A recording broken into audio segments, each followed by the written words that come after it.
ఓం సాయిరామ్. అనంతకోటి బ్రహ్మాండ నాయక రాజాదిరాజ యోగి రాజా పరబ్రహ్మ శ్రీ సచ్చిదానంద సమర్థ సద్గురు సాయినాథ్ మహారాజుకి జై.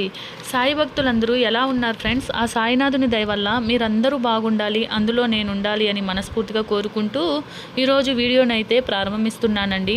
వీడియోని ప్రారంభించే ముందు అందరినీ ఒక చిన్న రిక్వెస్ట్ చేసుకుంటున్నాను. మన ఛానల్ని ఎవరైనా ఫస్ట్ టైం చూస్తుంటే సబ్స్క్రైబ్ చేసుకోండి. అలానే వీడియోకి ఒక చిన్న లైక్ ఇచ్చి చూడడానికైతే ట్రై చేయండి.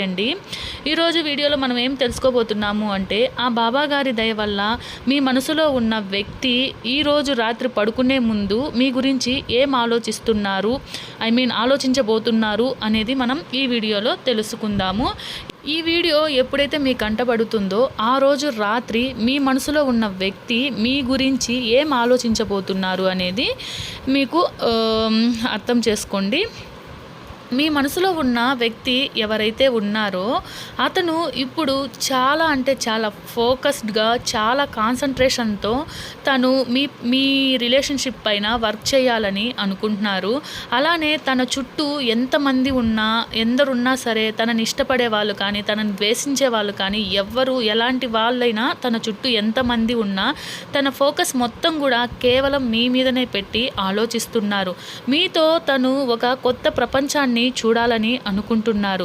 తను మీతో ఉంటే ఎమోషనల్ ఫుల్ఫిల్మెంట్ అనేది అవుతుంది అని, మీతో ఒక మంచి రిలేషన్షిప్ అనేది ఉంటే బాగుంటుంది, మీతో ఒక మంచి రిలేషన్షిప్ని మళ్ళీ కూడా తను పెంచుకోవాలని, మీతో రీయూనియన్ అవ్వాలని తనైతే అనుకుంటున్నారు. ఆల్రెడీ ఒకవేళ మీరు మ్యారీడ్ అయితే మాత్రము వాళ్ళు మీతో ఒక స్టేబుల్ రిలేషన్షిప్ని మ్యారీడ్ అయితే మాత్రము వాళ్ళు మళ్ళీ మీతో కలవాలి, మీకు పిల్లలు ఉంటే పిల్లలతో కలిసి హ్యాపీగా ఉండాలి, ఇలా ఎన్నెన్నో అనుకుంటున్నారనమాట. వాళ్ళు ఇప్పుడు ఈ సెకండ్ ఏమనుకుంటున్నారు అంటే, మీరు ఇచ్చిన ప్రేమని వాళ్ళు చాలా ఎక్కువగా గుర్తు చేసుకుంటున్నారు. అలానే మీతో ఒక ఎమోషనల్ ఫుల్ఫిల్మెంట్ అనేది ఫీల్ అవుతున్నారనమాట. సో వాళ్ళు మీకు ఒక స్టెబిలిటీ ఇవ్వాలి అనేసి ఈ రిలేషన్షిప్ని ముందుకు తీసుకెళ్లాలని ఆలోచిస్తున్నారు. అలానే మీ మనసులో ఉన్న ఈ వ్యక్తి ఎవరైతే ఉన్నారో మీ బంధాన్ని ఒక స్ట్రాంగ్ ఫౌండేషన్గా నియమించాలని అనుకుంటున్నారు. మీ రిలేషన్షిప్ అనేది చాలా స్ట్రాంగ్గా చేసుకోవాలి కూడా ఆలోచిస్తున్నారు. వాళ్ళు మీ గురించి ఎప్పుడైతే ఆలోచిస్తారో అప్పుడు వాళ్ళకి చాలా మంచి ఫ్యూచర్ ఉందని అనిపిస్తుందన్నమాట. అలానే వాళ్ళు ఒక మంచి జీవితాన్ని ఊహించుకున్నప్పుడు వాళ్ళకి మీరు ఖచ్చితంగా గుర్తొస్తారు. ఎందుకు అంటే మీతోనే వాళ్ళకి ఒక మంచి జీవితం ఉందని, తన లైఫ్లో సెలబ్రేషన్స్ కానీ ఏవైనా సరే చేసుకోవాలంటే అది మీతోనే అని ఆలోచిస్తున్నారు. అలానే ఇంతకుముందు మీరు కలిసి ఎక్కడికైనా వెళ్ళి ఉంటారు కదా, ఆ ప్లేసులు కానీ, మీరు సెలబ్రేట్ చేసుకున్నవి కానీ, మీరు మాట్లాడుకున్నవి కానీ, మీరిద్దరు కలిసి ఉన్న సిచ్యువేషన్స్ని గుర్తు చేసుకుంటున్నారు. వాళ్ళు మీకు ఒక ఆఫర్ కూడా తీసుకొని వస్తారనమాట. వాళ్ళు మీకు ఎంగేజ్మెంట్ కానీ, మ్యారేజ్ కానీ చేసుకోవాలని అనుకుంటున్నారు. ఒకవేళ మీరు ఆల్రెడీ మ్యారీడ్ అయితే మాత్రము మీతో ఎప్పటికీ కలిసి ఉండాలని అనుకుంటున్నారనమాట. అలానే మీ మనసులో ఉన్న పర్సను ఎమోషనల్గా మీతో కనెక్ట్ అయ్యి ఉన్నారనమాట. ఎమోషనల్ జర్నీ అంటే మీతో ఒక ఎమోషనల్ జర్నీని, అట్లనే స్టెబిలిటీ రిలేషన్షిప్ని స్టార్ట్ చేయాలని కూడా అనుకుంటున్నారు. మిమ్మల్ని ఒక ఎంప్రెస్ లాగా చూస్తున్నారు. అంటే వాళ్ళు చేతులు అలానే మిమ్మల్ని హోల్డ్ చేసుకొని వాళ్ళ లైఫ్లో మిమ్మల్ని ఎప్పుడు కూడా అలానే హోల్డ్ చేసుకొని ఉండాలి అనేసి అనుకుంటున్నారు.